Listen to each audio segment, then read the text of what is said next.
ಎಲ್ಲರಿಗೂ ಬಸವ ಜಯಂತಿ ಹಬ್ಬದ ಶುಭಾಶಯಗಳು. ನಾವು ಲಿಂಗಾಯತ ಧರ್ಮಕ್ಕೆ ಸೇರೋದ್ರಿಂದ ಬೇರೆ ಧರ್ಮದವರು ಈ ಹಬ್ಬಗಳನ್ನ ಮಾಡ್ತಾರೋ ಹೆಂಗೋ ಗೊತ್ತಿಲ್ಲ.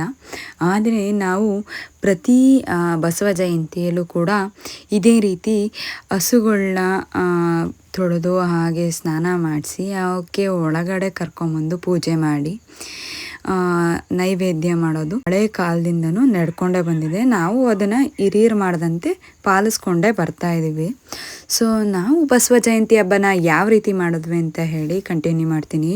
So firstly hello everyone, welcome back to my YouTube channel.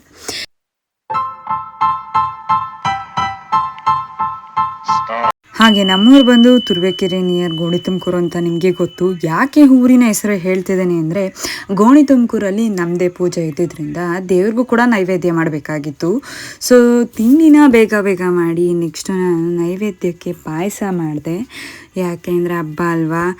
So ಸಿಹಿ ಇದ್ದರೆ ಅದು ಹಬ್ಬ ಕಂಪ್ಲೀಟ್ ಆದಂಗೆ, ಒಂದು ಪೂಜೆಗೆ ನೈವೇದ್ಯ ಇದ್ದರೆ ತೃಪ್ತಿ ಸಿಕ್ತಂಗೆ. ಹಾಗಾಗಿ ನಾವು ಲಿಂಗಾಯತರಾಗಿರೋದ್ರಿಂದ ಬರೀ ನಮಗೆ ಸಿಹಿ ಅಡುಗೆ ಬಿಟ್ಟರೆ ಬೇರೆದ್ರ ಬಗ್ಗೆ ಅಷ್ಟಾಗಿ ಗೊತ್ತಿಲ್ಲ. ನಾವು ಪ್ರತಿ ಹಬ್ಬಕ್ಕೂ ಜಾಸ್ತಿ ಒಬ್ಬಟ್ಟು ಅಥವಾ ಪಾಯಸನೇ ಜಾಸ್ತಿ ಮಾಡೋದು. ಹಾಗಾಗಿ ನಾವು ಪೂಜೆ ಮಾಡೋ ದೇವ್ರನ್ನೂ ಹೇಳ್ತೀನಿ, ಬ್ರಹ್ಮಲಿಂಗೇಶ್ವರ. ಹಾಗೆ ಈ ಥರ 5-6 ದೇವಸ್ಥಾನಕ್ಕೆ ಪೂಜೆ ಮಾಡ್ತೀವಿ. ಸೊ ಹಾಗಾಗಿ ಇವತ್ತು ಬಸವನ ಜಯಂತಿ ಹಬ್ಬಕ್ಕೆ ನೈವೇದ್ಯ ಮಾಡಿ ಹಾಗೆ ನೆಕ್ಸ್ಟ್ ನಾವು ಹಸುವಿಗೆ ಪೂಜೆ ಮಾಡಿ ನಾವು ಮಾಡಿರೋಂಥ ಎಡೆ ಅಥವಾ ನೈವೇದ್ಯನ ಹಸುವಿಗೆ ಕೊಡ್ತೀವಿ. ಮನೆಯೊಳಗೇ ತಿನ್ನಿಸ್ತಾರೆ.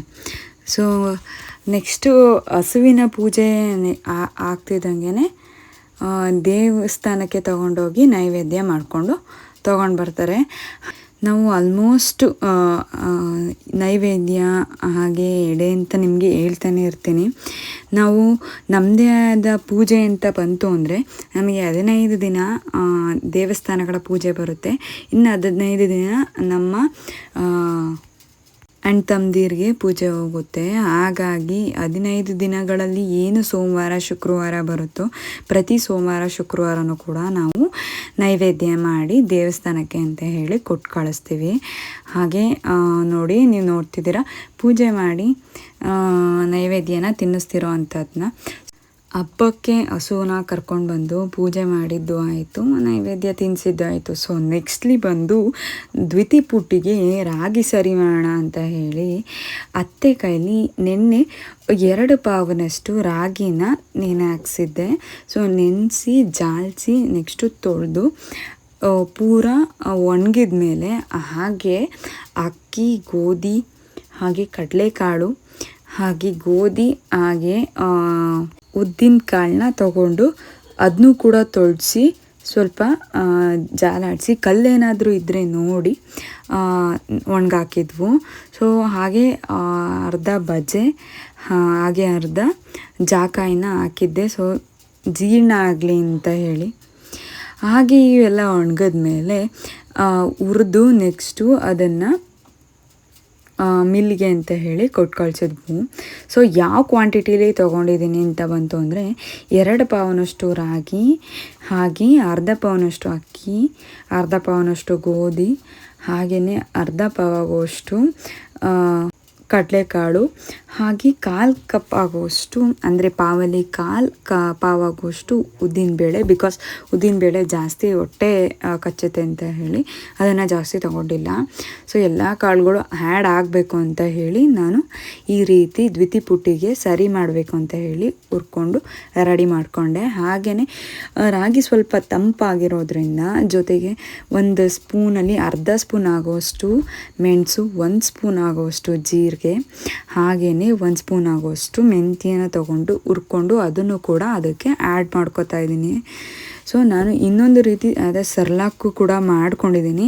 ಅದನ್ನು ಬಂದು ನಾನು ನಿಮಗೆ ನೆಕ್ಸ್ಟ್ ವಿಡಿಯೋದಲ್ಲಿ ಅಪ್ಲೋಡ್ ಮಾಡ್ತೀನಿ. ಹಾಗೆ ಇವತ್ತು ಸರಿ ಮಾಡಿಸಿ ಮಿಲ್ಲಿಗೆ ಕೊಟ್ಟು ತೊಗೊಂಡು ಬರ್ತಿದ್ದಂಗೆ ನೆಕ್ಸ್ಟ್ ನಾವು ನನ್ನ ಫ್ರೆಂಡ್ನ ಗೀತಾ, ಅವಳ ಮದುವೆ ಇತ್ತು. ನಾನು ಅವಳ ಮದುವೆಗೆ ಹೋಗಿ ರಿಸೆಪ್ಷನ್ ದಿನವೇ ಸ್ಟೇ ಆಗಬೇಕು ಅಂತ ಅಂದ್ಕೊಂಡಿದ್ದೆ. ಬಟ್ ಮನುಗೆ ಪೂಜೆ ಇದ್ದಿದ್ದರಿಂದ ನಾವು ಅವರು ಫುಲ್ ಬ್ಯುಸಿ ಇದ್ದರು. ಅವ್ರು ಬಂದಿದ್ದೇ ಸಂಜೆ ಆಯಿತು. ಹಾಗಾಗಿ ನಾವು ಆಲ್ಮೋಸ್ಟು ಬರೋದ್ರೊಳಗೆ 10 ಗಂಟೆ ಆಗೋಗ್ಬಿಟ್ಟಿತ್ತು ಬೆಂಗಳೂರಿಗೆ. ಸೊ ನೆಕ್ಸ್ಟ್ ಡೇ ಮಾರ್ನಿಂಗ್ ಬೆಳಗ್ಗೆ ಬೇಗ ಎದ್ದು ಅಮ್ಮ, ನಾನು ಹೊಸ ಡ್ರೆಸ್ನ ತೊಗೊಂಡಿದ್ದೆ, ಅದನ್ನು ಅವರು ಹೊಸ ಮಿಷಿನಲ್ಲಿ ಇಟ್ಕೊಟ್ರು. ಸೊ ಎಲ್ಲ ನಾನು, ವರ್ಷ, ಪುನಿ, ಹಾಗೆ ಅಮಲು, ಹಾಗೆ ಮನು ಎಲ್ಲರೂ ರೆಡಿಯಾಗಿ ಗೀತನ ಮದುವೆಗೆ ಅಂತ ಹೇಳಿ ಹೊರಟ್ವಿ. ಸೊ ನನ್ನ ಫ್ರೆಂಡ್ ಗೀತನ ಮದುವೆ ಬಂದು ಚಂದ್ರ ಲೇಔಟ್ ನಿಯರ್ ಸುಂಕದಕಟ್ಟೆ. ಸೊ ಅಲ್ಲಿ ಇದ್ದಿದ್ದರಿಂದ ನಾವು ಬೆಳಗ್ಗೆ ಹೊರಡೋದನ್ನೇ ತುಂಬ ಲೇಟ್ ಮಾಡಿದ್ವು. ಹಾಗಾಗಿ ನಾವು ಆಲ್ಮೋಸ್ಟ್ ಹೊರಟಾಗ ಮನೆಯಿಂದ 9 ಗಂಟೆ ಆಗೋಗ್ಬಿಟ್ಟಿತ್ತು. ಸೊ ದಾರೆ ಇದ್ದಿದ್ದೆ 9ರಿಂದ 10 ಗಂಟೆ. ನಾವು ಹೆಂಗಾದರೂ ಮಾಡಿ 9 ಗಂಟೆ ಒಳಗೆ ಹೋಗಬೇಕು ಅಂತ ಅಂದ್ಕೊಂಡಿದ್ವು. ಬಟ್ ಮದುವೆನೇ ಆಗೋಗ್ಬಿಟ್ಟಿತ್ತು ನಾವು ಹೋಗೋದ್ರೊಳಗೆ. ಸೊ ಇರಲಿ ಬಿಡಿ, ಪರವಾಗಿಲ್ಲ, ಏನೂ ಮಾಡೋಕ್ಕಾಗಲ್ಲ. ಹಾಗಾಗಿ ಅವಳಿಗೆ ಅಂತ ತಂದಿದ್ದು ಕೃಷ್ಣನ ಫೋಟೋಸ್ ಇತ್ತು. ಸೊ ಹಾಗಾಗಿ ಅದನ್ನು ಕೂಡ ಪ್ಯಾಕ್ ಮಾಡಿಸ್ಕೊಂಡು ನಾವು ಬಂದಿದ್ದೆ ಆಲ್ಮೋಸ್ಟ್ 10 ಗಂಟೆ ಆಗೋಗ್ಬಿಟ್ಟಿತ್ತು. ಸೊ ನಾವು ಮೊದಲೇ ಲೇಡೀಸು ಫ್ಯಾನ್ಸಿ ಸ್ಟೋರ್ಗೆ ಹೋದರೆ ಬಿಡ್ತೀವ. ಸೊ ನಾವು ಬಂದಿದ್ದೆ ವಿಷ್ಣುಪ್ರಿಯ ಕನ್ವೆನ್ಷನ್ ಹಾಲ್ಗೆ. ಸೊ ನಾವು ಆಲ್ಮೋಸ್ಟು ಮನೆ ಬಿಟ್ಟಾಗ 9 o'clock ಆಗಿತ್ತು ಅಂತ ಹೇಳಿದೆ. ಸೊ ಬರೀ ನಾವು ಫ್ಯಾನ್ಸಿ ಸ್ಟೋರಲ್ಲೇ ಮೋರ್ ದೆನ್ ಹಾಫ್ ಆನ್ ಅವರ್ನ ಕಳೆದ್ವು. ಹಾಗೆಯೇ ನೋಡಿ, ಇವಳೇ ನನ್ನ ಫ್ರೆಂಡ್ ಅನುಷಾ. ಸೊ ನಾನು, ಗೀತಾ, ಅನುಷಾ ಚೈಲ್ಡ್ಹುಡ್ ಫ್ರೆಂಡ್ಸು. ಹಾಗೆ ನಾವು ಟ್ಯೂಷನ್ಗೆ, ಸ್ಕೂಲ್ಗೆಲ್ಲ ಒಂದೇ ಕಡೆ ಹೋಗ್ತಿದ್ವು. ಹಾಗೆ ನಮ್ಮ childhood friendship more than 5 to 10 ಇಯರ್ಸಿಂದ ಕಂಟಿನ್ಯೂ ಆಗಿದೆ, ಯಾವುದೇ ರೀತಿ ಪ್ರಾಬ್ಲಮ್ಸ್ ಇಲ್ದಲೆ. ಹಾಗೆಯೇ ನಮ್ಮ ಚೈಲ್ಡ್ಹುಡ್ ಮೆಮೊರೀಸ್ ತುಂಬಾ ಇದೆ. ನನಗೆ ಆಲ್ಮೋಸ್ಟ್ ಫ್ಯಾಮಿಲಿಗಿಂತ ಅಟ್ಯಾಚ್ಮೆಂಟ್ ಜಾಸ್ತಿ ಫ್ರೆಂಡ್ಶಿಪ್ಗೆ ಇರೋದು. ಹಾಗಾಗಿ ನನ್ನ ಚೈಲ್ಡ್ಹುಡ್ ಫ್ರೆಂಡ್ಸ್ನ ನಾನು ಯಾರನ್ನೂ ಕಳ್ಕೊಂಡಿಲ್ಲ, ಎಲ್ಲ ನನ್ನ ಕಾಂಟ್ಯಾಕ್ಟಲ್ಲೇ ಇದ್ದಾರೆ. ಹಾಗೆಯೇ ನನ್ನ ಅವರ ಫ್ರೆಂಡ್ಶಿಪ್ ಸಂಬಂಧ ತುಂಬ ಚೆನ್ನಾಗಿ ಬೆಳ್ಕೊಂಡು ಬರ್ತಿದೆ. ಹಾಗಾಗಿ ನಾನು ತುರುವೇಕೆರೆಯಲ್ಲಿದ್ರೂ ಇಲ್ಲಿವರೆಗೂ ಇವಳ ಮದುವೆಗೋಸ್ಕರ ಕಷ್ಟಪಟ್ಕೊಂಡು ಬಂದಿದ್ದೀನಿ. ಹಾಗೆ ಅನುಷಾ ಇನ್ನೊಂದು ಸತಿ ಮುಹೂರ್ತ ಮಾಡೋಣ ಅಂತ ಹೇಳಿದ್ಲು. ಸೊ ಇನ್ನೊಂದು ರೌಂಡು ಮುಹೂರ್ತ ಮಾಡಿ ಅಮ್ಮ ಅವರೆಲ್ಲ ಒಂದು ಕಡೆ ಕೂತಿದ್ರು. ಸೊ ಅನುಷಾ ಅವ್ರ ಅಪ್ಪ ಅಮ್ಮ ಎಲ್ಲ ಬಂದಿದ್ದರು, ಅವ್ರನ್ನೂ ಕೂಡ ಮಾತಾಡಿಸಿ ಹಾಗೆಯೇ ನಾವೆಲ್ಲರೂ ಊಟಕ್ಕೆ ಹೋದ್ವು. ಸೊ ಊಟ ಎಲ್ಲ ತುಂಬ ಚೆನ್ನಾಗಿತ್ತು, ತುಂಬ ಅಫಿಷಿಯಲ್ಲಾಗಿ ಮಾಡಿಸಿದ್ರು. ನನಗಂತೂ ತುಂಬ ಇಷ್ಟ ಆಯಿತು. ಸೊ ನೆಕ್ಸ್ಟು ಎಲ್ಲರೂ ಊಟ ಮಾಡಿ ಸ್ವಲ್ಪ ಹೊತ್ತು ಅನುಷನ್ ಜೊತೆ ಹಾಗೆ ಗೀತನ ಜೊತೇಲಿ ಹರಟೆ ಹೊಡ್ಕೊಂಡು ಮಾತಾಡಿಕೊಂಡು ಇನ್ ಬಿಟ್ವೀನ್ ಮದುವೆಲೂ ಗೀತಾ ಸ್ವಲ್ಪ ಹೊತ್ತು ನಮಗೆ ಟೈಮ್ ಕೊಟ್ಟಳು.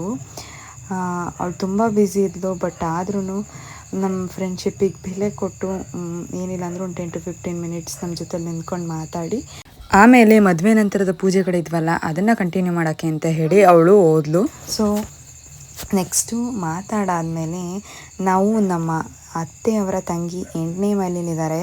ಸೊ ಅವ್ರನ್ನ ನೋಡೋಕ್ಕೆ ಅಂತ ಹೇಳಿ ಹೊರಟ್ವಿ. ಯಾಕೆ ಅಂತ ಅಂದರೆ ಅವರಿಗೆ ಕಣ್ಣು ಆಪ್ರೇಷನ್ ಆಗಿತ್ತು. ಹಾಗಾಗಿ ಒಂದು ಸತಿನೂ ಕೂಡ ನಾವು ಹೋಗೇ ಇರಲಿಲ್ಲ.